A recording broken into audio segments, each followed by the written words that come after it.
you're watching us, then obviously you're watching Joy Prime. We are also live on our social media handles at Joy997 and at Joy Prime Official. My name is Adam Knighty. This is Home Affairs. Such a wet morning. If you're on Joy FM, I'm sure you have been listening to the song. It's talking about great is God's faithfulness. Whatever it takes, I just want you to know that you just have to trust the process. Sometimes it's very uncomfortable. Sometimes it makes you feel as though there is no God. It makes you feel as though there is no end to whatever it is that you may be going through. But trust the process and trust that the God in whom you have hoped is faithful. Good morning one more time. And it is Home Affairs. We're very excited to be here. I am always very happy on Saturday mornings. Like I said, it's a wet Saturday morning. And this morning I had a very difficult, difficult time coming in. But it was my own problem. I won't bother you with that. But if you're still home, wherever you may find yourself, please be careful. We haven't said this on the show in a long while, but COVID-19 is still here. And so be careful wherever you find yourself and whatever you may be doing. Be very, very, very careful. And before I forget, last week, Monday, was my producer's birthday, Daniela Edu Asari, the devil's wife, for that matter. So, Daniela, happy birthday to you. I'm hoping that we'll have some time so that before we close, you'd come in and then we would sing happy birthday for you. She is a phenomenal girl. And watching her do the devil's wife is just something else. So, happy birthday to you. Your birthday gifts are in my car, so when we're done, we'll go and get them. And if you're celebrating your birthday today, happy birthday to you. If you're attending a funeral, you're bereaved, whatever it is that you may be going through today or you may be celebrating, the Lord be with you. So last week we started a conversation. We said schools, studies, sex, and beyond. And the focus had been on our teenagers, who are in secondary schools for that matter. And we're talking about, this is in relation to their sexual activities with their peers, their teachers, even with same sex. So we've been having that conversation, and it was informed by this woman who sent us a letter. And last week we talked about the letter, just a quick recap of it. She said that she went to the mall and she met a group of 4 girls who were having, conversations among themselves. And she was really amazed at the kinds of things that they were saying. They were talking about how they couldn't wait to go back to school, meet their boyfriends, how they were excited about the fact that some of their, national service teachers had been retained and all of those. And they talked about some of their friends or their mates who had chosen to to be in same-sex relationships, and that triggered something in her. So she was wondering, and then she actually also found out from the conversations they were having that they had come into the mall and had changed into clothes. So they came from home in something different, and when they got in, they changed because their parents obviously would not approve of what they were wearing. So it got her thinking, could my children be hiding something I do not know? She went home and started investigating and found out that her 16-year-old daughter had been involved with, one of the teachers from when she was 14, and they are courting and nurturing the relationship, planning that when she turns 18, they would have sex for the first time. And her 14-year-old sister is aware, but they're all keeping it a secret. And this is a child that she thinks I have brought up so well. What actually even informed the conversation was the fact that as a parent, she said she and her husband shy away from having sexually related conversations with their children. They shy away from it. So all they tell them is, be good and make sure you don't do anything bad. And they assume that the children would be able to decode it, understand it, and then not do anything bad. Then they're realizing that this is the problem. Even then, she says they're unable to approach the subject because it's a very uncomfortable conversation for them. So we started the conversation last week. I'll share some of the thoughts that were shared by my guest with you last week. One of the thoughts, this one was from Olivia. She says, parenting is challenging and parenting is scary. This one also from Pa Kojo. It's never too late to start conversations on sex and sexual education, of course, with your children. The teacher's role is one of parenting and not one of somebody who just stands in the classroom and delivers pedagogical notes for the students to pass. Everybody has a role to play in making sure teachers play their roles effectively. This is also from Pakojo. And again, he says a lot of parents find it difficult to tackle these issues of sex and sexuality education.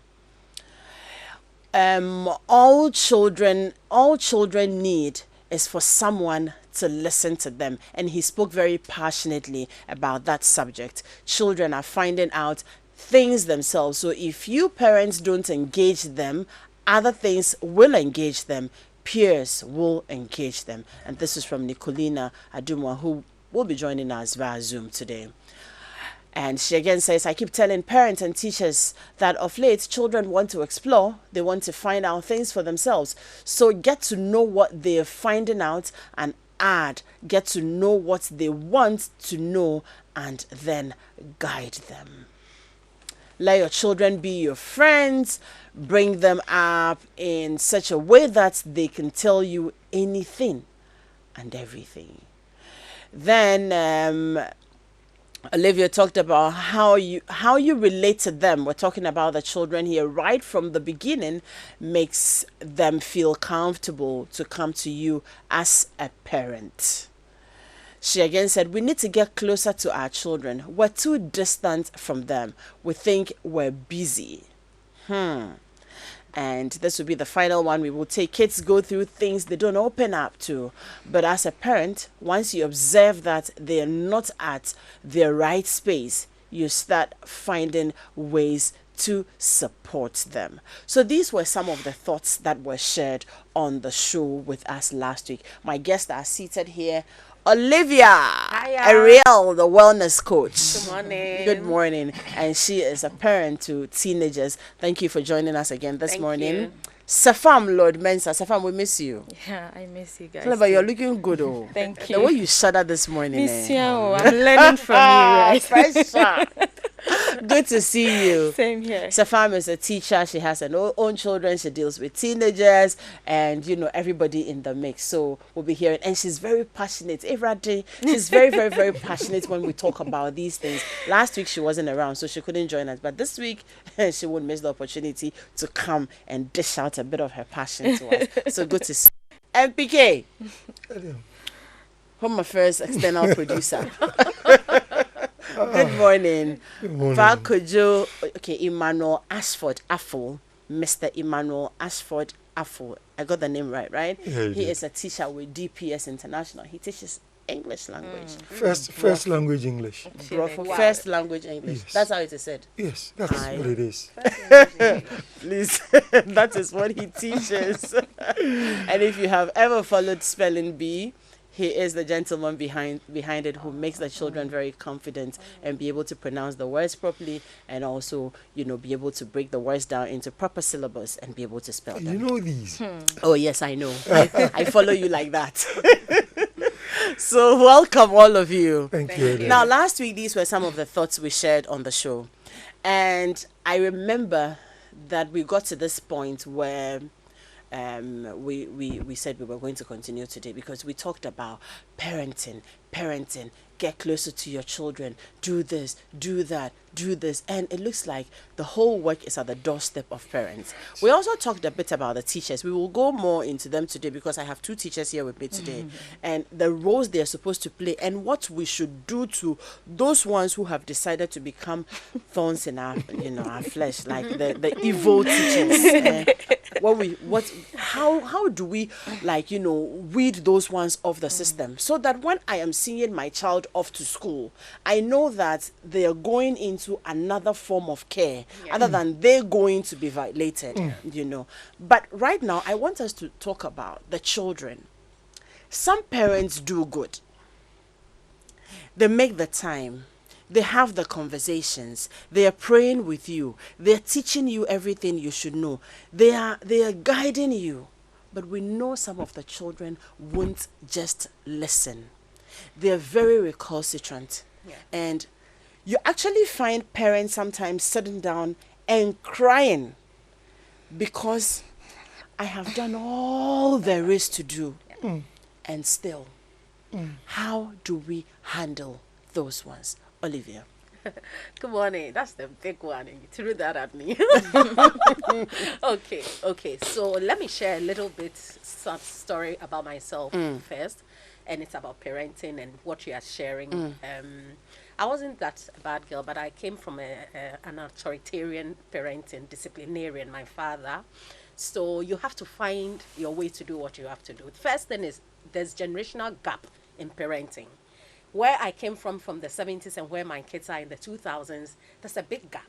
So as a parent, you need to fix yourself in their gap to know where they are and what they are doing. But we always want them to be in our where we are coming from, and that's where the problem comes in.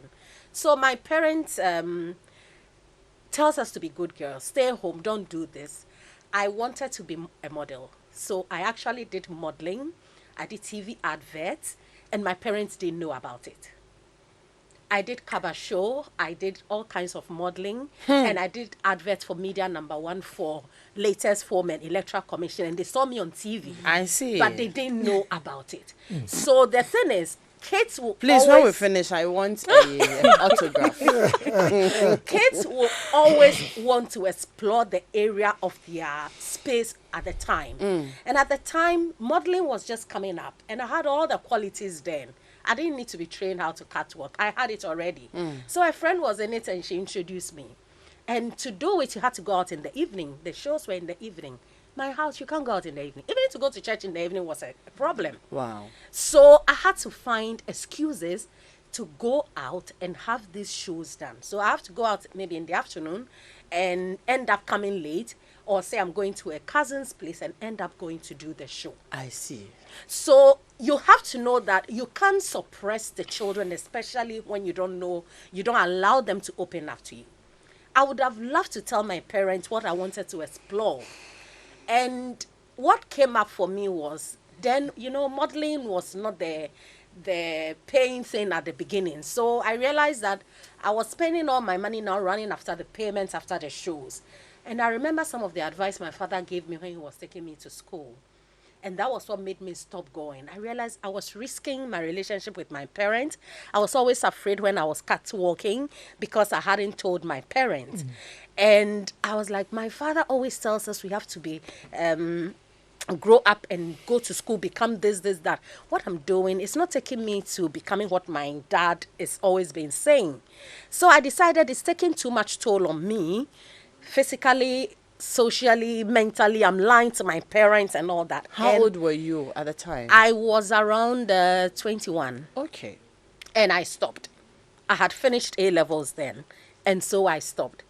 And what comes for me with your question is the kids will always find a way to do some of the things in their age. So as a parent, you need to close that gap from you being in the 70s and your children being in the 2000s and what's happening in the 2000s. That is why sometimes we find our children in the place that we do everything to let them be who we were, and they don't agree. That is what I found, because I would want to know why my child would want to do something, and it's because that's the space they find themselves in.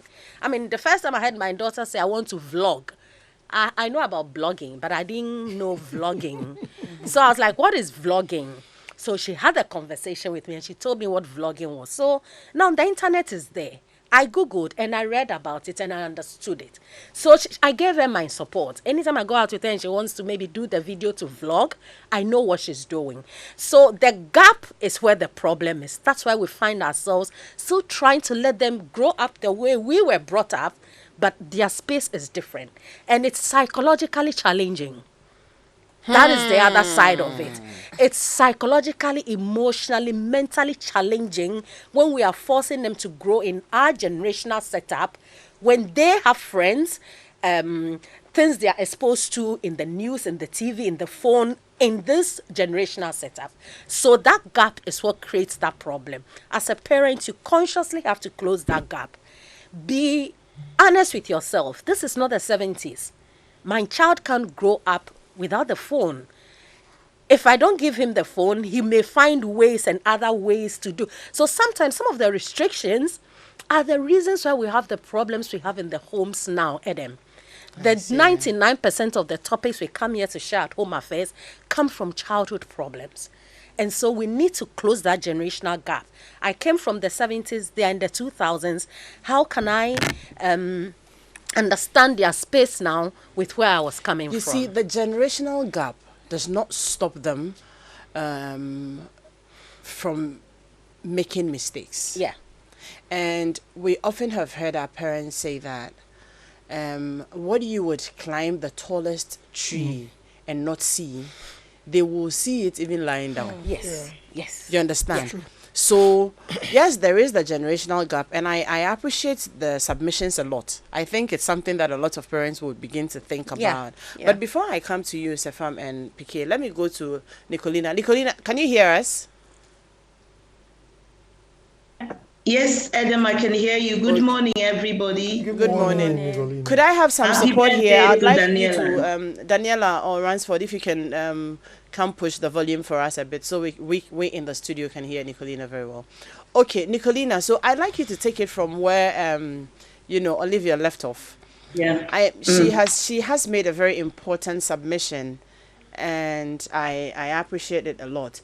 But I still want to find out, right?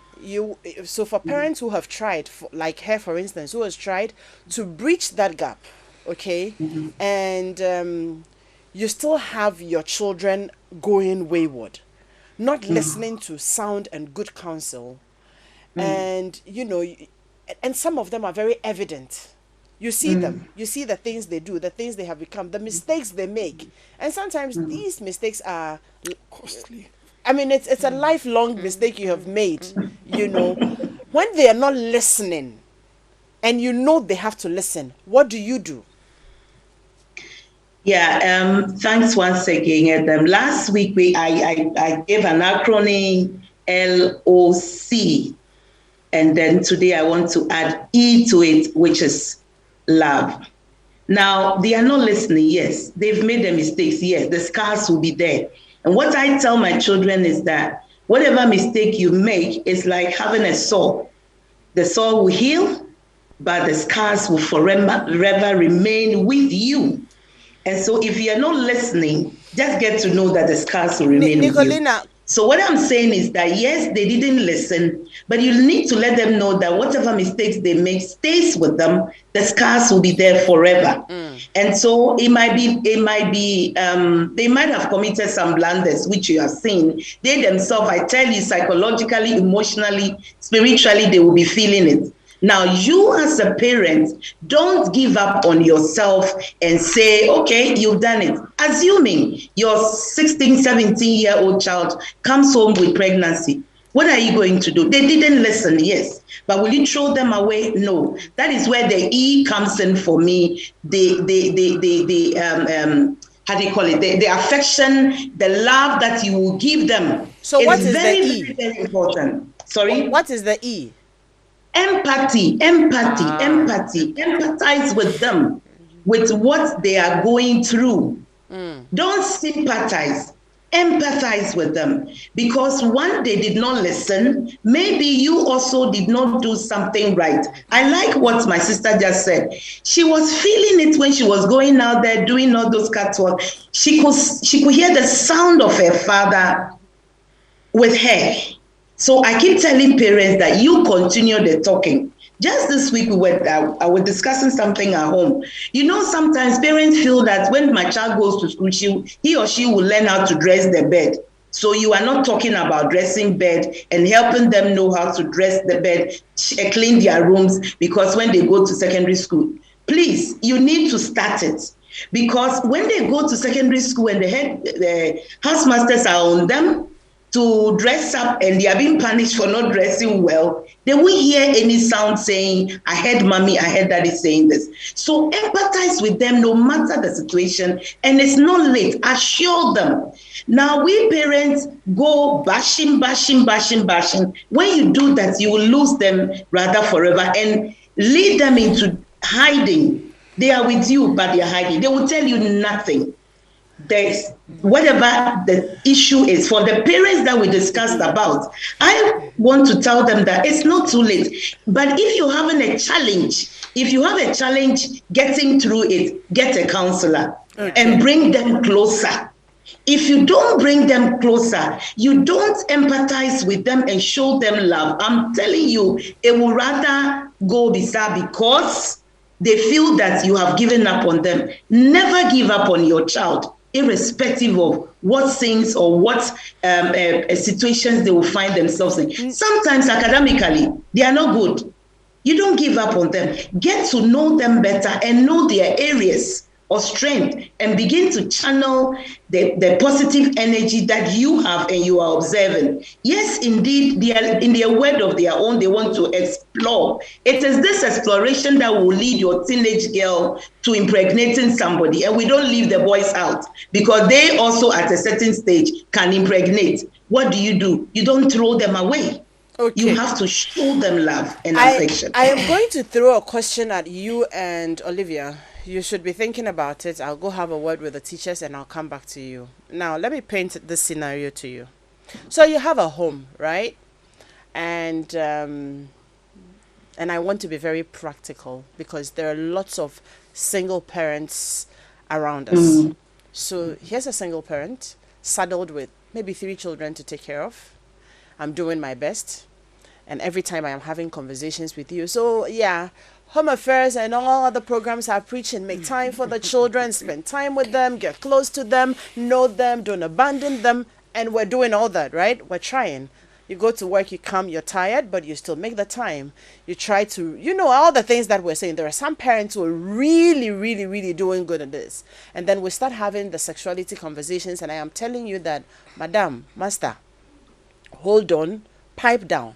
Because this thing, there will come a time you will negotiate. It is abundant and you may not have the time. I mean, you may not have the time and the energy to even do it all the time. And I am letting you know the consequences that come with it. Then, you go and carry pregnancy or you go and carry something bigger than pregnancy and come. You probably go and do this thing and the worst happens. You have HIV and you have to be on medication. You're sick and everything. I have 2 or 3 other siblings to take care of. Where is the empathy? How do I end up spending everything on you? And probably you and that's the pregnancy and the child you will just frustrate your parents. And practically these are some of the reasons why they will bundle you up and take you to the boys' parents, and whatever happens to you, they can't be bothered because they're there to do the there is not there. So please be thinking about it. At that point where practically, truthfully, I am unable to support you and all the problems you have brought, regardless of everything I have done, what happens? Now let me come to my teachers here. You know that some of the teachers, they worry us, right? some of the teachers, sometimes you wonder how Papa Kojo explained that sometimes, you didn't get to do the course you want to do. You didn't pass very well. The next available place is that, I can become a teacher in some private school that is looking to pay in some very cheap money. And so you end up becoming a teacher because you're able to speak 1 or 2 English, you're able to calculate 2 plus 2, and then you become a teacher. You don't have the morals for it. You don't have the attitude for it. You don't have the character for it. You see these young children, 12, 13, coming up, breasts are developing. They're beginning to have very beautiful curves and everything. And because you are morally and emotionally corrupt, you start preying on them. And then I think I am struggling as a parent and looking for money to take my children to school. And then when they come, you have found free meat. And you're coming to destroy the children. So now the issue about the teachers. What orientation must we give everybody? Or what, first of all, what must we be looking out for? Because not everybody goes to teacher training college anyway. So what must we be looking out for? Just as if you're taking your child to school, you will go and look through the school, you're looking out for this, do they have this? What must we look out for in people who come to say that I can teach and handle children before even employing them? So, yes, Safam. So, with the universities and the teacher I training like us colleges. to, okay, yeah, but I like us to, hindsight, like, subconsciously, we're looking at people who are handling from that 12 thereabouts. Adolescents. Yeah. Yes. So we all understand that as a teacher, you are not just passing knowledge to the people or developing just the cognitive side of the child.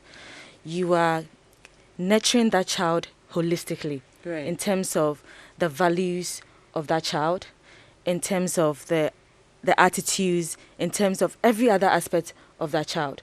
So if you are a teacher, meaning that you are acting as a parent, you are acting as a supporter, somebody that supports the child, Yeah. someone that nurtures that child to come up or to come out with values that are worthwhile. You are also a counselor. Every teacher is a counselor by default, whether you like it or yes. So whilst you are training as a teacher, what are some of the things you look out for when you are being trained in the universities? So you consider, okay, a child comes to you with issues. I was listening to the submission of my colleague here last week when he mentioned that a student came and where she started from, he had a way of going about it. It was interesting. Then I was thinking, imagine it backfires. Which On is whose side? The teacher's side? Or both sides, which is very possible. But I also agree that students learn for us teachers. A student will be interested in For you. the sake of those who are just listening, Pakojo, could you just briefly tell us that story? Because she alluded to it. Those who are just joining us today. So good morning. So it's about one. As a teacher, you need to position yourself.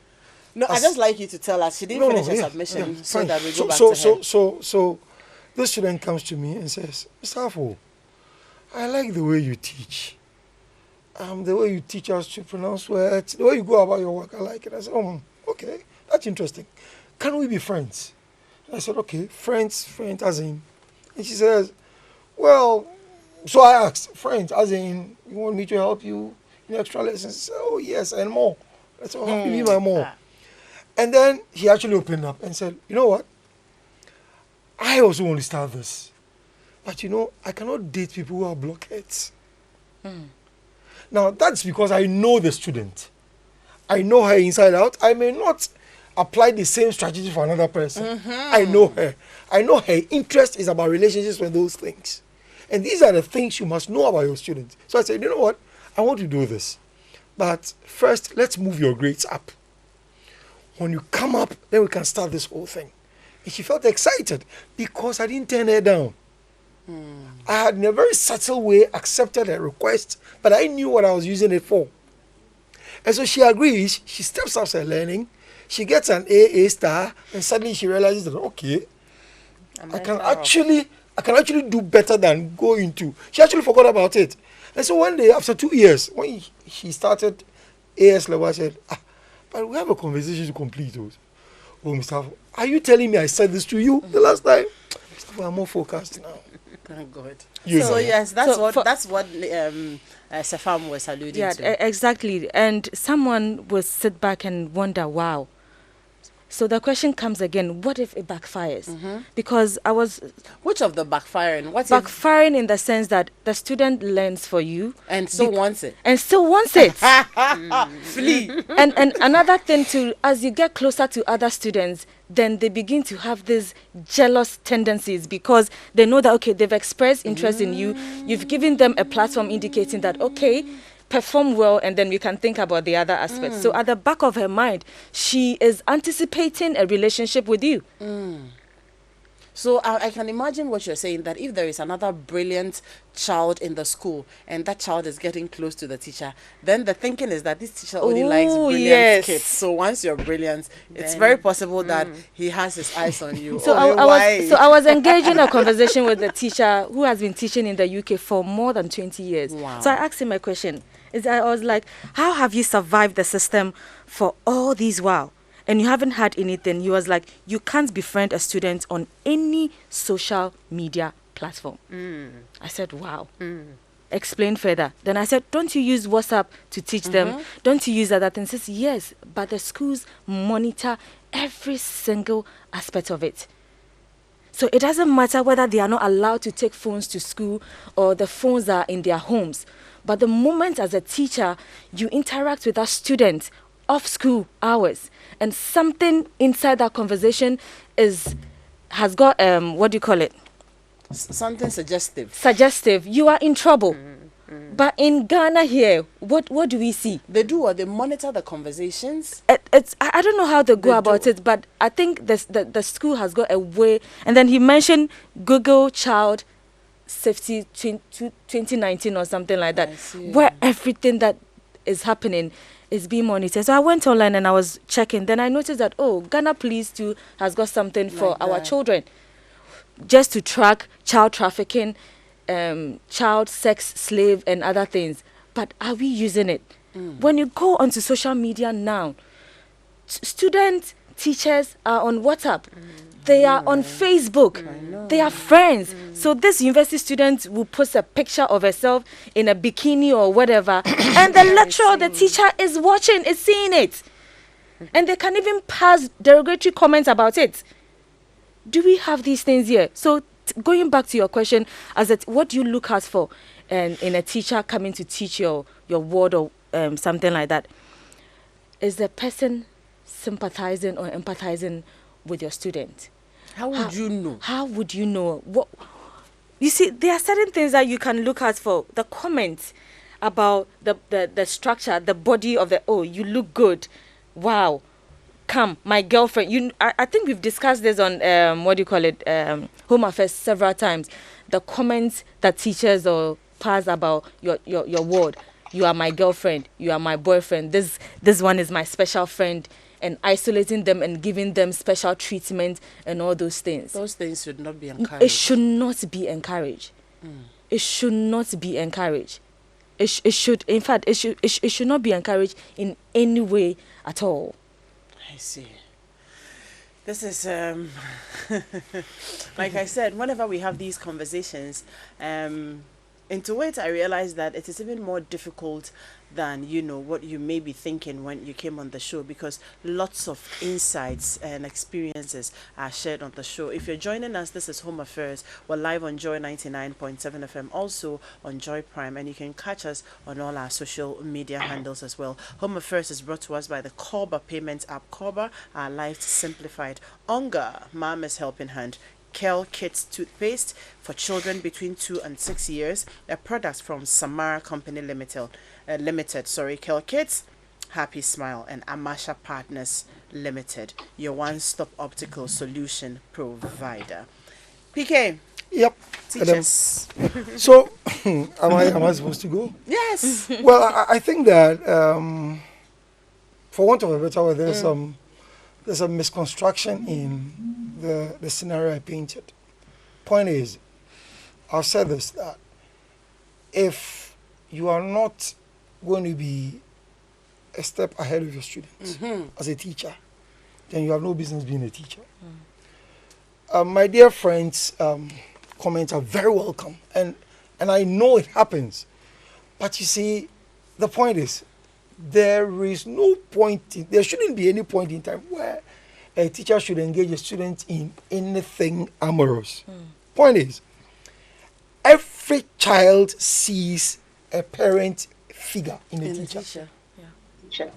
Unless you make them think otherwise. So, especially in this day and age, there is no reason why I cannot engage my children on WhatsApp if it's genuine, if it's healthy. And I'm encouraging all teachers, especially those in the secondary schools, who know their worth as teachers, to, with the permission of the school, engage children, not privately. In my school, we do in fact, on this phone, I've done a voice note lesson on literature, and I've sent it to my students, A-level students, because the curriculum is such that you may not be able to complete the syllabus. And so, and the parents are on the platform with me. Good. And so these things are there. Parents are involved in it. So when I post the voice note, they know what is going on. So I think that it all comes back to who the teacher is. Because even if the child comes and the child is even forcing you, he's a student or she's a student. That's right. You must know your left from your right. Now, on social media, of course, I agree that, and I work with the spelling bee, and I know that there's no point in time that you can engage any child on social media. You can't do that. It's internationally unacceptable. So that's a fact. But the point I'm trying to make is that when a parent brings their children to school for you to take care of them, it is because they see a father figure, a mother figure in you as a teacher. That is what a child wants. The child is an adolescent who will obviously go through all these challenging times. And if the parents are not there to support, the school is there, and the school should be able to monitor these children and help them. That is why last week I spoke about counseling units in our schools. Yeah. And so it's a very healthy mix of giving teachers orientation and positioning them well to play their role. I think that one of the things we have also refused to understand is we have actually, if you like, misdefined the word teacher. We have narrowed the word teacher down to be one who stands in the classroom, as I alluded last week, and then teaches. Now, there are some parents who have a problem with you even trying to advise the students on A, B, C, D.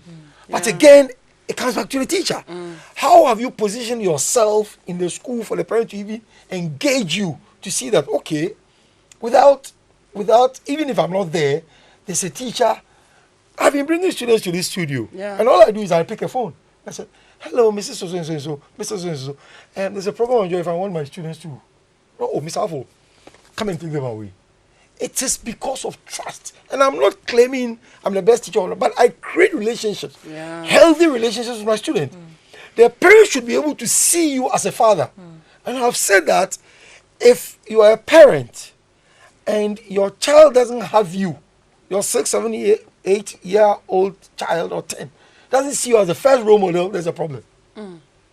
They must see their mom as the one they are looking up to first.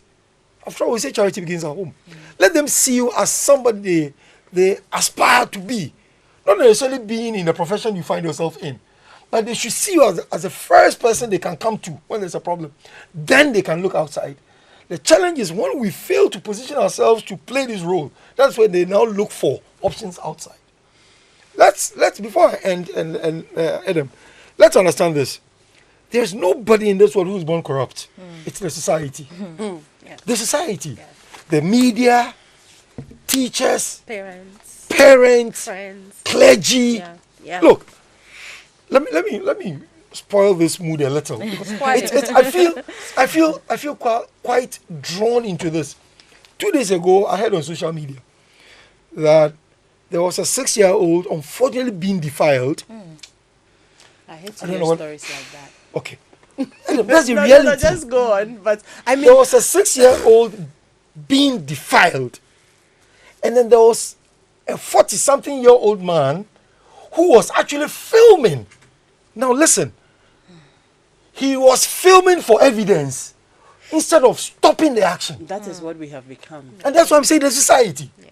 And when we see these things, when I send it to Adam shares it. Instead of condemning it and condemning me, you understand me? This is how we make people corrupt. So everybody's attention is on nudity. You see, Let me sound this warning. People drowning, and you want to record them Before. other before than you helping save them. them. Look, I use the motorway every day to Tema. There's an unfortunate issue of an accident and people have actually stopped and filming. This is the kind of society we live in. And when you say, they say don't say it. Adam, let's go back and look at the kind of training, the kind of society. What are we worshipping? Are we worshipping wealth? Are we worshipping fame? What are we worshipping as a society? GES, and I'm not going to mention anybody's name. Let a teacher in a public school, and I'm saying public school because I don't teach in a public school. I do. We have a system when you misbehave, you are thrown out. You are not going to be transferred to any place. Let a teacher unfortunately get himself or herself in this mess. the next thing you do is teaching in another place instead of getting the person out of the system. Now, so it means that Okoto de Nebuje, where the teacher is being transferred to, the teacher can go there and do the same thing there. This is the reality we live in, Adam. And we all cannot get money to send our children to IGCSE schools. We can't. Sad. That is why we must fight the system. It's sad. Continuous orientation, Adam. And the counseling session. On your question. Yes. Okay, the hard question. It is a very important question for a lot of parents. Okay. And I've had people send me those messages, just even from last week. Okay. Good question. So I'll start from a spiritual perspective that everybody is here on a purpose. Everybody comes with a destiny. And from your spiritual values as a parent, that is where your parenting style and your parenting goals also come from. What are your spiritual values? As our sister on the, I've forgotten her name. Nicolina said, you can't say my daughter got pregnant and so I'm abandoning my child. If you can do that, it comes from your spiritual values. No, I'm not abandoning you. I'm taking you to wherever. Whatever choice you make depends on your spiritual values. Maybe you can't financially support the child and that's why you are taking that decision. But I want to say that children and even adults, everybody have a story that they come with. Everybody has a calling, a challenge, a path to travel. And so sometimes as a parent, you may want to align your children or people through a particular path, but you may not win. There's something that is a God-given thing, that is spiritual, that is God, that we don't have control over. And that is destiny, purpose, calling on people's life as they come into the world. And so sometimes people's trials, the bad start can be their journey to wherever they are going. And so for me as a parent, if I hit that road, what will come into my mind is what is the good in this thing for my child? And so since I believe that all things work together for good as my value, I'm going to stand to see the good that I can take out of this for my child. This is where I'm going to start from. So it is from a spiritual perspective as well as a parent, where your values are, how you make your choices and your decisions, and what you do when you find yourself in such a case. Well, looking at very practical situations. Yes, this is very practical for me. But you make your choices via your values. Everyday choice you make is based on the values you live with. Yeah. Whether you are a kind person, you are patient, you are loving, you are understanding, those are the force that makes you make one choice to go either this way or that way. And for me, I always believe there's something good in everything, no matter how bad it can be. All right, and so, hey, we found ourselves here. How can we turn it to make a good story and become a victory out of it instead of becoming a victim out of it? This is where I stand. So ultimately, no matter what, you do not throw the child out. No, I won't throw you out. We're going to go through it together as a parent. I might have faltered somewhere too. So if I had found ourselves here, how do we all go through it and travel the journey to see the end, the good that is supposed to come out of it? They would have learned the hard way. Well, it still would be hard. Yes. It still will be some lessons in there. That those will be some very hard lessons for you. Yeah. And I kind of agree with you that by the time you finish going through that, yeah, you will learn. You will have a story to tell. You make any mistake, you will not even overeat again. You will have a story to tell. Yes, Nicolina. Yeah, Adam, thank you very much. In fact, yes, you will have a story to tell, and that is why you don't have to give up, but empathize and put yourself together first as the mother, and you spoke about single parenting here. It is very difficult, but put yourself together and know that there is hope for the future, and there is that good. I'll share a story with you. I have a cousin. Nicolina, you have just 1 minute. Yeah, a cousin who went through such a thing. That child that was not abandoned with her is now a lawyer as I speak with you. So there are so many situations and instances that will call for you having sanity first. Bring your child together and say, look, this has happened. The scar will be on you, but let's see how we can go on and go forward with this. And with God, all things are possible. Yeah. Amen. Let me come back to my teachers. We need to wrap up on our teachers now. So finally to parents, and to students who may be listening, because it's okay if they are listening to this conversation, what do we tell them? Your advice to parents, to the students, and the teachers. If you can do that in about a minute, we'll be glad. Okay, we have to acknowledge the fact that parenting is not isolated, in the sense that you can't do it all by yourself. It's a collaboration among you, the parents, the teachers, and the community that you find yourself. So in as much as we have relegated that cultural practice where someone's child is your child, so if you're not there, you can caution another person's child or put the person right or even help that child. There's a way of going about it again.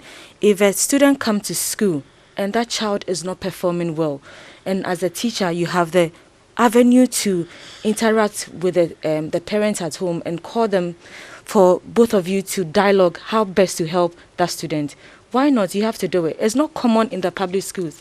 You have this in private and international schools where they have parent-teacher conferencing where you can call the parents in and have a one-on-one discussion on your child's performance. But in the public schools, you don't have that. You have to be a teacher in a certain terrain or arena or mindset to go extra mile, to call a parent to come and then have that discussion. But they don't even come. For where I teach, you don't get that. You can call them several times. They won't even bother. PTAs, they won't come. So we have to learn that when it comes to parenting and effective parenting for that matter, or effective teaching, it has to be a collaboration among these,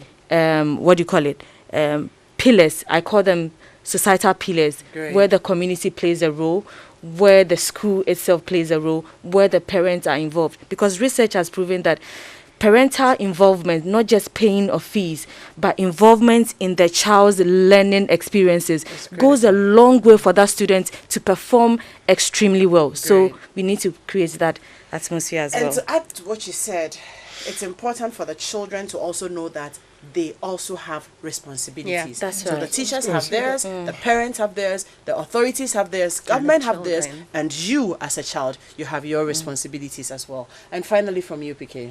Well, thank you, Adam. Between the child, who is a student, the parent, and the teacher or the school, the common denominator is the child, no matter what. Exactly. Now, I am empowering all parents to know the teachers of their children inside out. It is your right to find out the background of who teaches your child. There's nothing wrong with that. There's really nothing wrong with that. Okay. You have to demand. You can go to the principal or go to the headmaster and desire to know who teaches my child. I see. Because I cannot entrust my child into someone who I don't trust. I mean, yes, the school hires teachers, but it is my child who's going to be under the care of the teacher. I should have the right to know. I mean, I cannot, for example, if you called me for an extra class, I'm assuming you would have done your homework about me before coming to me. And so you have the right. There are schools which have parents demanding that certain teachers be removed because of A, B, C, D. Yeah. And I think that there's nothing wrong with that. I am saying that if you don't have the empathy, as Nicolina said, to be a teacher, you have no business being in the classroom. That's it. We must stop this whole idea of, okay, it's okay to have a quack doctor. It's okay to have a quack accountant. Why is it not okay to have quack teachers? Why don't you weed them out? It's sad, but I think that we have made a lot of progress with this conversation. You know, we have been able to talk about how important it is for parents to be involved. I have actually learned one thing. I picked up something Pakojo just said. Demanding to know the background of the people who teach your children. Because when you're not there, for all the 8 hours or so they stay in school, you are not there, and someone else is inculcating values into them. Who is that person doing the work for you? The energy we put into looking for nannies and chaperones and house helps and all those things to help at home, I think we should be doing that as well. And that for me is very, very, very instructive. Thank you very much. And we also learned here this morning that no matter the situation, you do not give up on your child.